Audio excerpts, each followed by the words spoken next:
C'est drôle à présent, c'est la mode d'accabler en tous les civils. C'est les puants, c'est les galeux, c'est eux les infects responsables, les lâches charognards de débâcle. C'est rien que leurs pieds. Qu'ils s'expliquent un peu, qu'ils se disculpent. Pourquoi ils ont eu peur comme ça? Pourquoi ils furent pas héroïques? Faudrait peut-être d'abord s'entendre. Qui c'est qui doit défendre la France? Les civils ou les militaires? Les tanks 20 tonnes ou les vieillards? Les tordus, les niers en bas âge, les lardons morveux, les prudents affectés spéciaux ou les régiments mitrailleurs? Ah, c'est pas bien net dans les propos, on n'arrive pas à bien comprendre. Il y a de la confusion, de l'équivoque, on dit pas toute la vérité. Elle coûtait cher l'armée française. 400 milliards pour se sauver, 8 mois de belote, 1 mois de déroute. Des impôts à n'en plus finir. Ils ont eu raison les civils de se tailler par tous les moyens, ils voulaient pas mourir non plus. Ils avaient rien à faire en ligne qu'à encombrer les batailles, si batailles il y avait eu. C'était aux militaires d'y être, de ralentir l'envahisseur, de rester mourir là, sur place, la poitrine cambrée face au 1, et pas le derrière en escampette. S'ils avaient été moins vite, il y aurait eu moins d'embouteillage. On peut comprendre ces choses-là sans passer par l'école de guerre. L'armée qui fuit, c'est pas convenable, ça propage des vents de panique.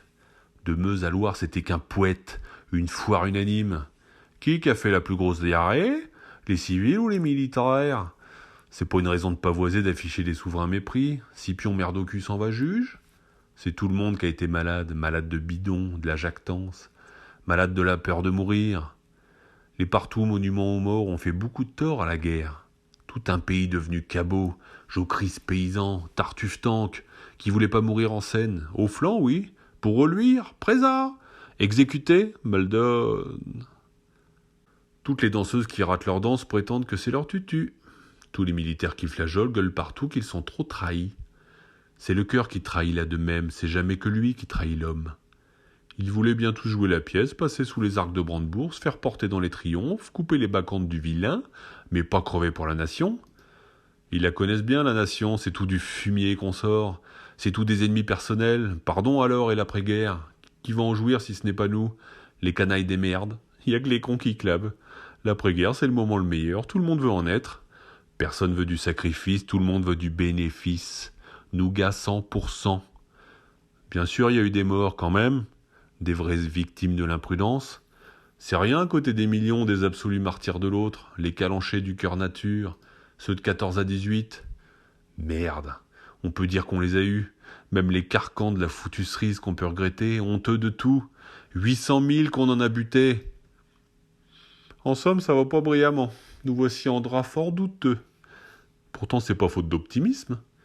On en a eu de rudes bafrées, des avalanches, des vrais cyclones, et les optimistes les meilleurs, tonitruants à toute radio, extatiques en presse, roucouladiers en chansons, foudroyants en correctionnel.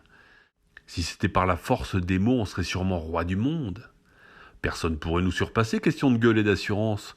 Champion du monde hors forfanterie, ahuri de publicité, de fatuité stupéfiante, Hercule aux jactances. Pour le solide, la Maginot, le répondant, le génie de la race. Cocorico, cocorico. Le vin flamboie, on n'est pas sous, mais on est sûr. Enfile par 4, et que ça recommence. Tout de même, il y a une grosse différence entre 14 et aujourd'hui.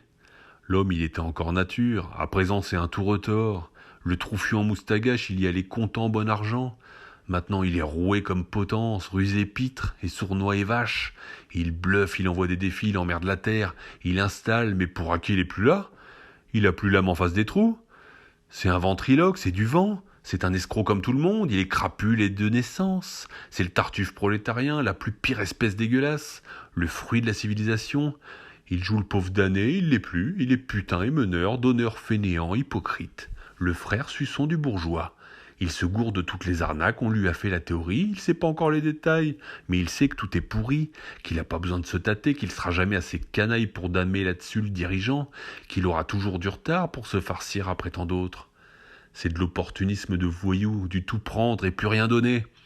L'anarchisme à la petite semaine, c'est de la bonne friponnerie moyenne, celle qu'envoient les autres à la guerre, qui fait reculer les bataillons, qui fait du nombril le centre du monde, la retraite des vieux une rigolade, l'hypéride pour tous un bienfait.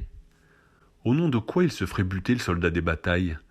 Il veut bien faire le Jacques encore, il a du goût pour la scène, les bravos du cirque comme tous les dégénérés, mais pour mourir alors pardon? Il se refuse absolument, c'est pas dans le contrat d'affranchi. Monsieur se barre à vitesse folle, que le théâtre brûle il s'en ballotte, c'est pas son business.